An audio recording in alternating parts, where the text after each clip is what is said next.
Alright folks, so I was thinking it might be nice to try to can some of this rhubarb sauce. Here's what we made. You know, I wanted to be able to eat it over the next couple months, maybe even over the next year or so, who knows. I've got a couple jars in my fridge now, but I'm not going to eat them all right away. So let me try to jar a little bit, preserve them. I'll show you how that's done. The first thing you're going to want to do is have a nice, clean work environment. When you're canning and jarring, you don't want bacteria, and you want to reduce that as much as you can. I like to clean everything, wipe everything down, and then put down newspaper, paper towel. I think that works well for two reasons. You know, one, it helps prevent staining of your countertop because, you know, some of these fruits and jellies or whatever that you make, they can have some pretty strong dyes in them. But secondly, it also just provides sort of this semi-sterile environment. Now, I'm going to walk you through what we're going to do here. So, if you don't know, when you can, you have to use boiling water. The heat, it sterilizes the jars, it sterilizes the product, and you're essentially sealing the product in, heating the jar, sterilizing the jar through heating, and then the seal keeps any new bacteria from coming in. So as long as nothing new invades the jar, and that's where the seal comes in, you seal the jar up, it should last indefinitely. Now, it's debatable how long it lasts exactly. The quality breaks down, but in theory, if the jar isn't compromised, it can last forever, as long as no bacteria gets in. I don't promise it'll still taste good, but it won't make you sick. Now, let me walk you through real quick here what we do. Your jars here, they are not able to be put directly on a hot stove surface. They'll crack. They can take hot boiling water, but they can't take a burner. And if you just put them right against the bottom of the pan, that can sometimes get too hot, so I like to put a little spacer there. I use just a little steamer here. Typically when I can, I use a larger, deeper canning pot, but that takes a while to get boiling, and because these jars are so short, I don't think it'll be necessary. For your taller jars, you have to totally submerge them, and so you need a deeper pot, but we're just going to use these little short guys here. This is probably about 3 ounces. This is 8 ounces, but you can see it's fat and short, kind of like me. So, maybe not.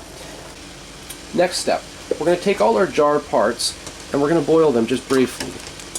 Just doesn't take long, but just enough time to sterilize them a little bit. You don't necessarily have to take this step, but I like to. So you just kind of move it around in the boiling liquid here. Doesn't take long. It sort of half cleans it. This one probably doesn't have to be sterilized because this doesn't come into any contact with any food. This just clamps the outside of the jar. I think this is done. It doesn't take long.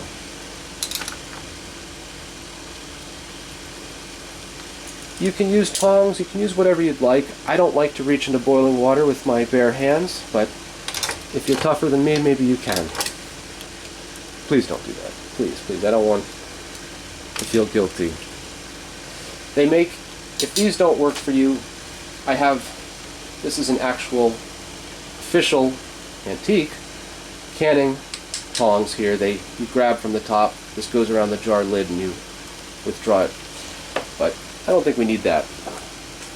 This is for more heavy jars. I can usually grip with these.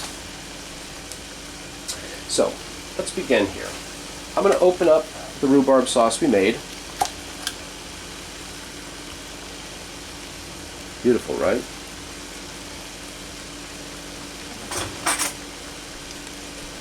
And we're going to put this in the jars to just about the fill line. We're going to leave a 1/4 inch from the top. That's the standard rule of thumb. Because as this rhubarb sauce heats, it's going to expand a little bit. So you want to have enough room to expand, but you also want it to fill the jar so there's not a lot of empty spaces and air pockets. So that's about a 1/4 inch from the top there.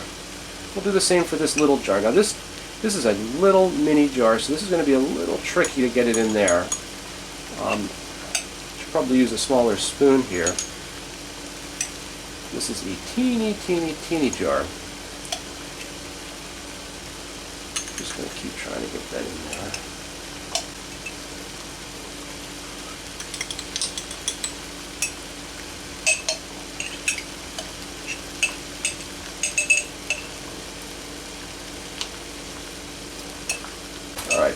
These are each about 1/4 inch from the top.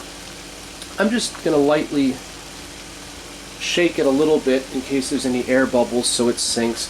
I got a little bit of food around the rim here, a little bit of rhubarb sauce around the rim, so I'm going to get a paper towel and wipe that off. You want to have a clean contact between the lid and the jar, so you don't want anything in the way there. So if you just get a clean paper towel and wipe around the outside here, and then just along the jar's surface here, so that the lid can seal on tightly. And this one appears to be perfect. Put the lids on. One of the things is you don't want to make it too tight because it needs to expand a little bit in the boiling liquid. So I only tighten it with my 2 fingers. That way I don't make it too tight.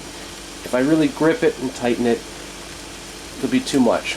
You want it to have a little bit of looseness because there's expansion in the heat, so I just tighten it with 2 fingers. When we're done and it cools, then you can seal it up harder. But right here, just 2 fingers of tightness. Same thing with this. So now they're ready to go. And we're going to drop them in the liquid.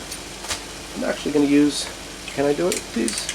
Nope, it's too small. So I'm going to have to use the tongs here. But we're going to put it in the liquid upright. If you put it sideways, all the sauce will start to pour out. So we've got to do it upright. Now, you want to make sure that the jars are submerged, so every surface is getting the boiling water. And we're going to wait about 10 minutes in this boiling water. We're going to let it boil for about 10 minutes. Okay, so to speed things up, I'm just going to show you this little jar here that's finished. This has been boiling for about 10 minutes. Your 2 main variables for boiling time are going to be the volume of the sauce that you're boiling in the jar and the temperature that the sauce is when it goes into the jar. So because this came out of the fridge, it's going to take a little longer because it's cold.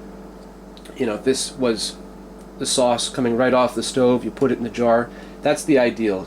It goes straight from the hot stove into the jar, you seal the jar, put it in the boiling liquid. You don't have to have as long of a boiling time.